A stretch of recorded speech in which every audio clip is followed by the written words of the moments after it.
Welcome to Narayan study zone. आज की इस क्लास में हम मैट्रिक्स को आगे और पढ़ेंगे। इससे पिछली क्लास में मैंने आपको बताया था कि मैट्रिक्स की डेफिनेशन क्या होती है, उसके कितने टाइप्स होते हैं और उसके ऑर्डर के बारे में हमने डिस्कस किया था। Matrix is an ordered rectangular arrangement of numbers और फंक्शंस। जो मैट्रिक्स होता है वो एक ऑर्डर्ड रेक्टेंगुलर एरे होती है।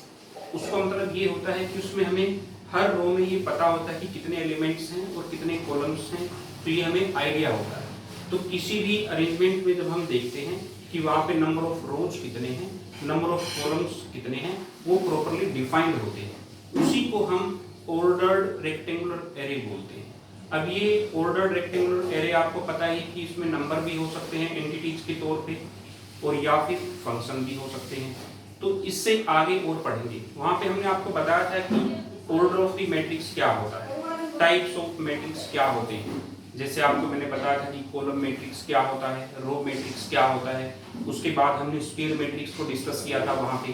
फिर उसके बाद स्क्वायर मैट्रिक्स के डिफरेंट टाइप्स, जैसे diagonal matrix, scalar matrix, identity matrix, zero matrix और you can say null matrix. ठीक है, ये सब हमने डिस्कस किए थे। ये हमने वहां पे जो डिस्कस किए थे, उसके अलावा मैंने वहां पे डिस्कस किया था कि अपर ट्रायंगुलर मैट्रिक्स कौन सा होता है, लोअर ट्रायंगुलर मैट्रिक्स कौन सा होता है, उसको हम थोड़ा मेंशन कर देते हैं। ठीक है, देखो जैसे ये अपर ट्रायंगुलर मैट्रिक्स की जब हम बात करेंगे, अपर ट्रायंगुलर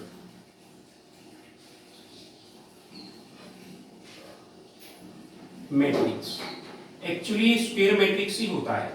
देखो, क्योंकि हमें इसमें डायगोनल का रोल देखना होता है। सपोज करो हम इसको ए से डिनोट कर देते हैं, यहां पे इसको बनाएंगे। अब देखो 1 2 3, फिर यहाँ पे 0, फिर यहाँ पे 4, यहाँ पे 5, यहाँ पे फिर 0, फिर 0 और फिर यहाँ पे 6। देखो अब यहाँ पे डायगोनल आपका ये हो गया। ठीक है, अब देखो वो स्क्वायर मैट्रिक्स जिसके अंदर डायगोनल एलिमेंट से नीचे सारे के सारे एलिमेंट 0 हों, उसको बोलेंगे अपर ट्रायंगुलर मैट्रिक्स। देखो इसमें अपर ट्रायंगल बन रही है, तो ये आपको ध्यान रखना है। और आपको इसका ऑर्डर अगर पता करना है तो ये 3x3 ऑर्डर का मैट्रिक्स रहेगा। ऐसे ही अगर आपको लोअर ट्रायंगुलर मैट्रिक्स पता करना है कि लोअर ट्रायंगुलर मैट्रिक्स को हम कैसे शो करेंगे,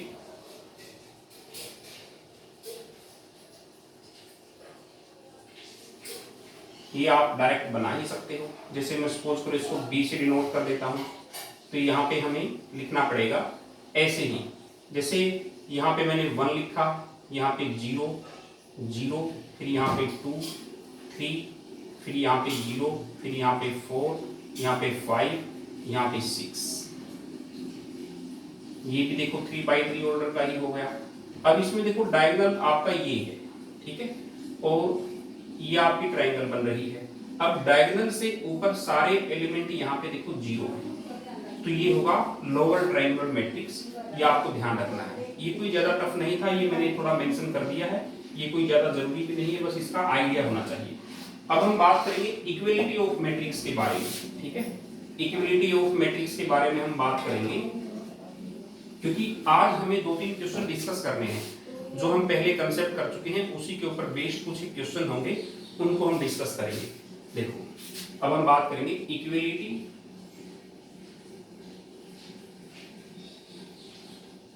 ऑफ मैट्रिसेस। देखो कोई भी दो मैट्रिक्स तभी इक्वल आप उनको लिख सकते हो। पहली बात तो उनका ऑर्डर सेम होना चाहिए और उनके कोरोस्पोंडिंग एलिमेंट जो है वो सेम होने चाहिए। कोरोस्पोंडिंग एलिमेंट का मतलब ये होता है, अगर फर्स्ट हम मैट्रिक्स ले रहे हैं उसकी A11 पोजीशन पे जो रखा है और दूसरा जो मैट्रिक्स है उसकी A11 पोजीशन पे जो रखा है, उनमें सिमिलरिटी वो सेम होने चाहिए, तभी आप उनको इक्वल बोलेंगे। देखो पहली बात तो उनका ऑर्डर सेम होना चाहिए, दूसरी बात उनके कोरोस्पोंडिंग एलिमेंट वो सेम होने चाहिए। क्योंकि मैंने आपको स्टैंडर्ड फॉर्म में लिख के बताया था। देखो जैसे मैं यहाँ पे अगर कोई भी यहाँ पे मैट्रिक्स लेता हूं, 2x2 का मैट्रिक्स हम लेंगे, जैसे x y z w, ये हमने लिया यहाँ पे। और मैंने यहाँ पे देखो, यहाँ पे लिख दिया 1 2 3 4, ये हमने यहाँ पे मेंशन कर दिया है, ठीक है। अब देखो इसमें अगर इनको मैं एक्चुअल फॉर्म में लिखूं तो यहाँ पे A11 पोजीशन आपकी, यहाँ पे A12 पोजीशन है, यहाँ पे A21 पोजीशन है और ये A22 पोजीशन है। देखो यहाँ पे, क्योंकि पोजीशन तो ये ऑर्डर्ड अरेंजमेंट होती है। यहाँ पे देखो A11 पोजीशन ये है, A12 पोजीशन ये है, A21 ये है और A22 ये है यहाँ पे। अब देखो इसके कोरस्पोंडिंग यहाँ पे ये है, इसके कोरस्पोंडिंग यहाँ पे ये है, इसके कोरस्पोंडिंग यहाँ पे ये है और इसके कोरस्पोंडिंग यहाँ पे ये है। तो इसीलिए यहाँ पे हम लिख देंगे x इज इक्वल टू 1, यहाँ पे y इज इक्वल टू 2 और यहाँ पे z इज इक्वल टू 3 और यहाँ पे w इज इक्वल टू 4। ये हमेशा मेंशन कर देंगे। इक्वलिटी ऑफ मैट्रिक्स में आपको ये ध्यान रखना है, सबसे पहले जो भी मैट्रिक्स इक्वल होंगे सबसे पहले उनका ऑर्डर सेम होगा। ऑर्डर आपको पता है, number of rose by number of columns, मतलब फर्स्ट मैट्रिक्स में जितनी नंबर ऑफ रोज होंगी सेकंड मैट्रिक्स में भी उतने ही नंबर ऑफ रोज होंगी, फर्स्ट मैट्रिक्स में जितने नंबर ऑफ कॉलम्स होंगे सेकंड मैट्रिक्स में भी उतने ही नंबर ऑफ कॉलम्स होंगे, मतलब उनका ऑर्डर सेम होगा। तो तभी आप उनको इक्वल मेंशन कर सकते हो। और दूसरा देखो, ऑर्डर सेम होने के अलावा एक कंडीशन और भी होती है कि उनकी कोरस्पोंडिंग एलिमेंट जो हैं वो सेम होने चाहिए, ठीक है। तो ये मैंने आपको कंसेप्ट बताया है, क्योंकि इससे रिलेटेड हम एक क्वेश्चन सोल्व करने वाले हैं यहाँ पे, तो इसके बारे में अब हम आगे और डिस्कस करेंगे। देखो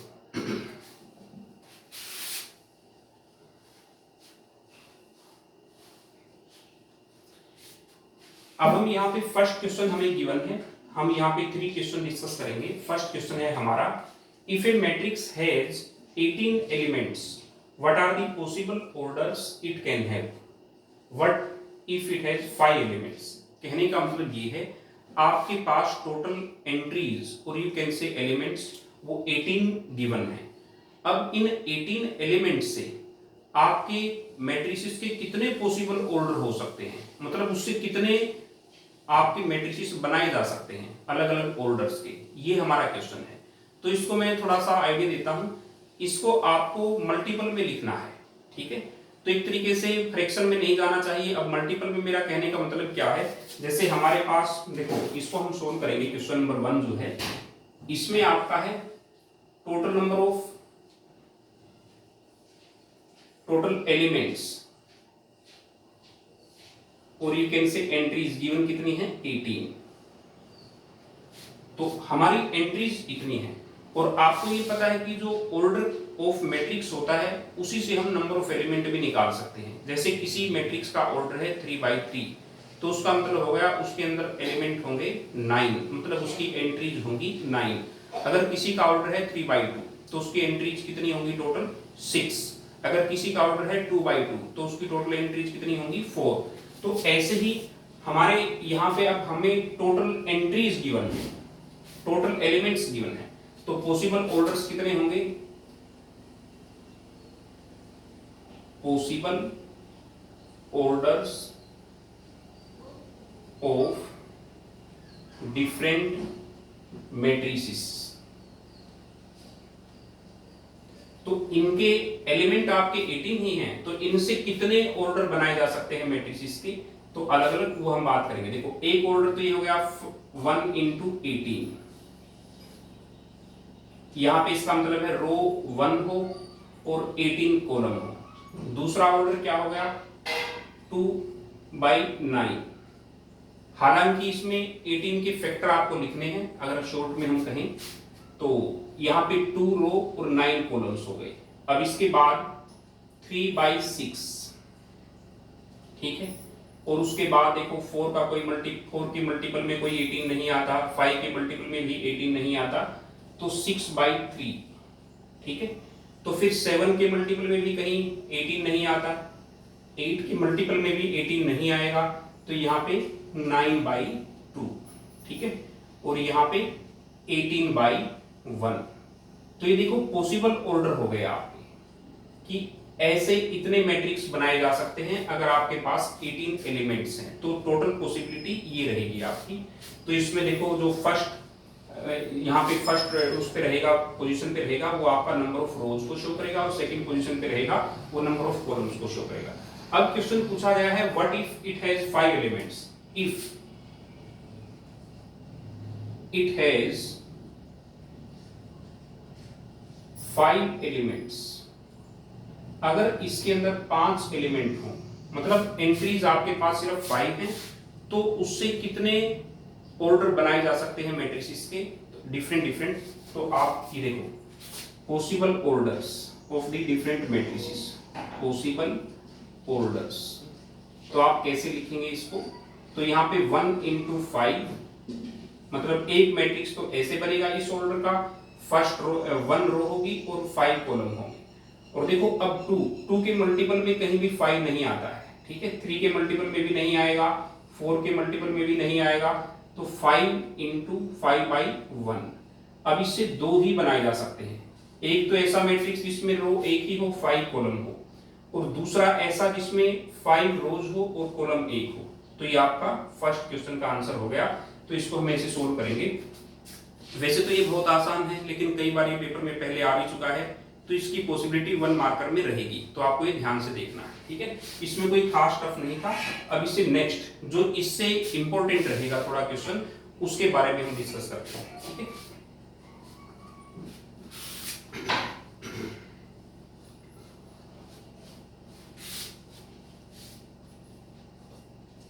क्वेश्चन नंबर 2। पहले हमें क्वेश्चन नंबर 2 की स्टेटमेंट अच्छे से पता होनी चाहिए कि इसमें आपसे पूछा क्या गया है, ठीक है। ये आपका सेकंड क्वेश्चन रहेगा। इसकी स्टेटमेंट है construct A 3/2 matrix whose elements are given by aij is equal to half modulus of I minus 3j। तो ये आपका लिखा हुआ, कहने का मतलब ये है, इससे पिछली क्लास में जो इससे पिछला लेक्चर हमारा था, उसके अंदर मैंने आपको स्टैंडर्ड फॉर्म में लिखना सिखाया था। उसमें मैंने 3/3 का मैट्रिक्स लिखना सिखाया था कि हम अगर किसी मैट्रिक्स को कंसीडर करते हैं कि वो 3/3 ऑर्डर का मैट्रिक्स है, तो उसमें हम A11, A12, A13, A21, A22, A23, A31, A32, A33, जो ये मैं A11, A12 बात कर रहा हूँ, ये 11, 12, 13 ये आपको सबस्क्रिप्ट में लिखने हैं, और ये पोजीशन को शो करेंगे। ये मैंने पिछले लेक्चर में बड़ा डिटेल से बताया था, तो आपको ये ध्यान रखना है। तो हम पहले जो हमसे पूछा गया है वो 3/2 ऑर्डर का मैट्रिक्स पूछा गया है, तो हम उसको उसी फॉर्म में लिख देंगे। Let the matrix be.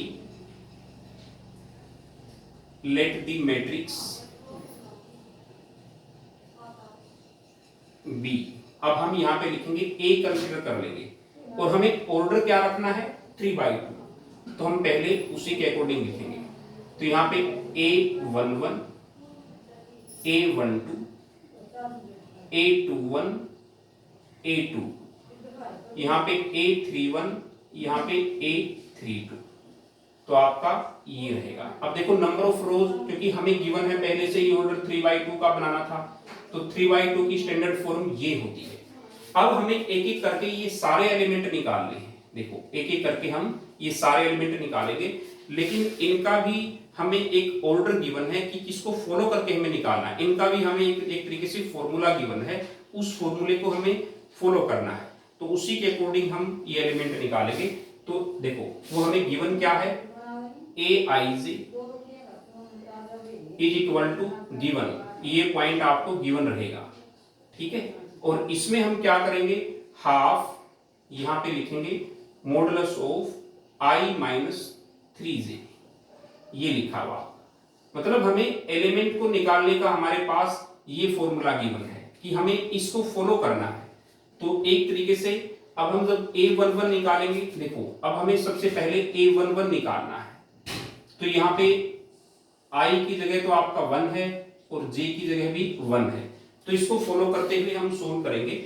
अब देखो हमारा इस फॉर्मूले के अंदर पुट कर देंगे, तो 1/2, तो यहाँ पे I की जगह 1 है, देखो I की जगह 1 है, -3 इंटू J की जगह भी यहाँ पे 1 है, तो आपका आंसर यहाँ पे आ गया 1 - 3, तो ये हो गया -2, और -2 फिर मॉडुलस में है आपका, तो +2 हो जाएगा, और /2 ये 1 आ जाएगा, ठीक है।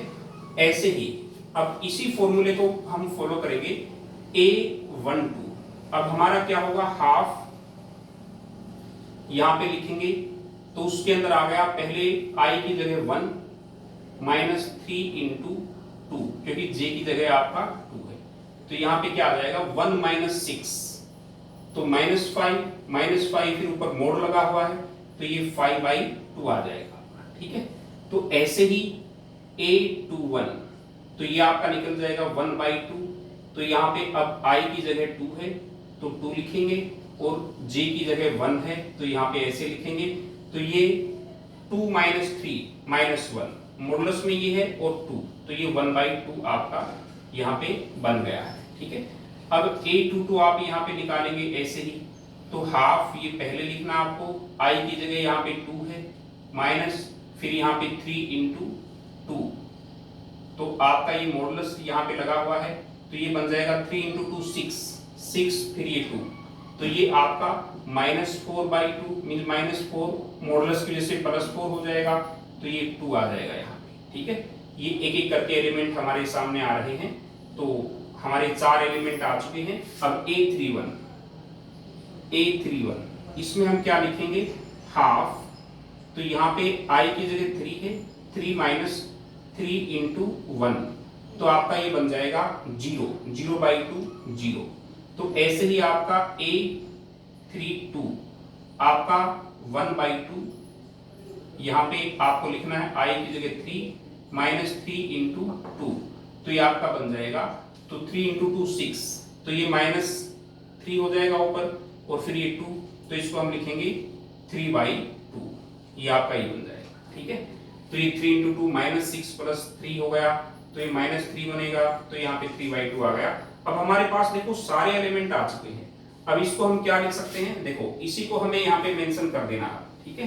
तो हम a इज इक्वल टू क्या लिख देंगे, a इज इक्वल टू हमारा ये मैट्रिक्स देखो a11 की जगह क्या आ गया हमारा 1 और a12 की जगह हमारा 5/2 और हमारा a21 की जगह क्या आ गया 1/2 और a22 की जगह हमारा आ गया 2 और यहाँ पे a31 की जगह क्या आ गया 0 और a32 की जगह क्या आएगा 3/2, तो ये हमारा आंसर आ चुका है और ये हमें चाहिए था यहाँ पे 3/2 का मैट्रिक्स। तो मेरे ख्याल से आपको समझ आ गया होगा कि हम इसको कैसे निकालेंगे। ये हमें गिवन होता है, इस फॉर्मूले को फॉलो करना होता है एंटिटीज या एंट्रीज या फिर एलिमेंट्स को निकालने के लिए। तो ये अलग अलग फॉर्म में गिवन होगा, AIJ का जो फॉर्मूला है, फिर आप इसको सोल्व कर सकते हैं। मेरे ख्याल से समझ आ गया होगा। इसे नेक्स्ट में हम चलते हैं, ठीक है।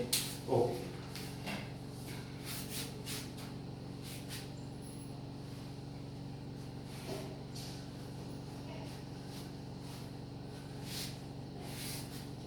अब देखो, अब हमारा नेक्स्ट क्वेश्चन रहेगा find the values of a b c and d from the equation, जो आपको मैट्रिक्स फॉर्म में इक्वेशन गिवन है, तो इससे आपको a b c d की वैल्यूज निकालनी है। ये आपका है क्वेश्चन नंबर 3। अब देखो, इसमें आपको पहली इक्वेशन जो गिवन है वो मैं मेंशन कर देता हूं, ठीक है। यहाँ पे है a माइनस बी और ये लिखा हुआ है 2a प्लस c और ये लिखा हुआ है आपका यहाँ पे 2a माइनस बी, ये 3c प्लस डी, ठीक है। ये भी आपका एक तरीके से स्मॉल c ही रहेगा, ठीक है। और एक मैट्रिक्स तो ये हो गया, इसकी इक्वलिटी, इसके इक्वल कौन सा मैट्रिक्स लिखा है। अब देखो यहाँ पे हम लिखेंगे -1 आपका 5, फिर रहेगा आपका 0, फिर रहेगा आपका 1 3, ठीक है। तो हम ऐसे मेंशन कर देंगे, ठीक है। ये आपकी स्क्वायर ब्रैकेट्स होती है, तो ये इसको मैं थोड़ा सा इरेज कर देता हूं यहाँ पे। देखो ये आपका रहेगा यहाँ पे 0, अब यहाँ पे 13। अब देखो इक्वलिटी ऑफ मैट्रिक्स में हमने सीखा था कि कोरोस्पोंडिंग एलिमेंट के इक्वल होते हैं, तो हम यहां से लिखेंगे और हमें यहां से find the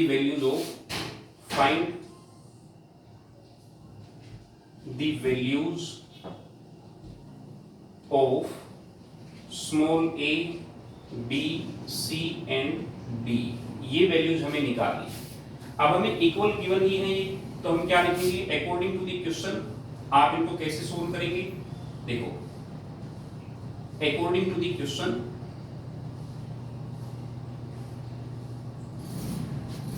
a minus B, a minus B is equal to -1, ठीक है, ये आपको गिवन है। और दूसरा क्या है, 2a plus c is equal to 5, ठीक है, और यहाँ पे 2a minus b is equal to 0, ठीक है, और ये क्या गिवन है यहाँ पे 3c plus d is equal to 13, ठीक है। अब इनको देखो हमारे पास ये डिफरेंट इक्वेशन आ गई है और इनको अब हम सोल्व कर लेंगे, ठीक है। अब देखो इसी इक्वेशन को सोल्व कर लेते हैं हम पहले, यहाँ पे इसमें से माइनस कर देते हैं, देखो ये साइन चेंज हो जाएंगे, यहाँ पे यहाँ तो 0 है, तो ये हो गया -a is equal to -1, this implies दोनों माइनस कैंसिल हो जाएंगे, a is equal to 1, a की वैल्यू तो आपके पास आ चुकी है, ठीक है। अब आप b की वैल्यू भी निकाल सकते हैं, a की वैल्यू पुट कर दो इस सेकंड इक्वेशन में, तो 2 इंटू, अब इसमें पुट कर देंगे हम 2 into 1 minus B is equal to 0, तो ये 2 minus B is equal to 0 minus B is equal to -2, this implies b is equal to 2, तो आपका ये भी वैल्यू आ गई, ठीक है। अब a और b दोनों की वैल्यू आपके पास आ चुकी है, ऐसे ही यहाँ पे पुट कर देंगे, देखो a की वैल्यू हमें पता है तो इस इक्वेशन में पुट कर देंगे 2 into 1 plus c is equal to 5, तो ये c इज इक्वल टू क्या हो गया 5 minus 2, this implies c is equal to 3। अब c की वैल्यू भी आपके पास आ चुकी है, तो d की वैल्यू अब चाहिए, तो c की वैल्यू इस इक्वेशन में पुट कर दो, 3 into 3 plus d is equal to 13, तो यहाँ पे हम क्या करेंगे, ये हो गया आपका 9 plus d is equal to 13, this implies d is equal to 13 minus 9, तो d इज इक्वल टू आपका आ गया 4, तो आपकी a की वैल्यू आ गई यहाँ पे 1, b की वैल्यू आपकी आ गई 2, c की वैल्यू आपकी आ गई 3 और d की वैल्यू आपकी आ गई 4, तो ये आराम से आप सोल्व कर सकते हैं। तो इसमें ज्यादा टफ नहीं होते क्वेश्चन, मेरे ख्याल से आपको ये समझ आ गया होगा। तो इसी तरीके से हम और भी आगे क्वेश्चन सोल्व करेंगे, मैं ऐसे ही आपको पहले कंसेप्ट सिखाऊंगा और उसके बाद फिर हम एक दो क्वेश्चन सोल्व करते रहेंगे, तो हम सिलेक्टेड क्वेश्चन करेंगे ताकि आपकी कंप्लीट सेंस कवर हो जाए। तो मिनिमम क्वेश्चन के अंदर ही आपके चैप्टर की 99% सेंस कवर हो जाएगी। हम इस तरीके से क्वेश्चंस को सोल्व करेंगे, लेकिन हमें कंसेप्ट पे ज्यादा ध्यान रखना है, नंबर ऑफ क्वेश्चंस पे नहीं। अगर आप कंसेप्ट को ध्यान से सीखेंगे तो आपको चीजें बेहतर तरीके से समझ आएंगी, ठीक है। Thanks for watching.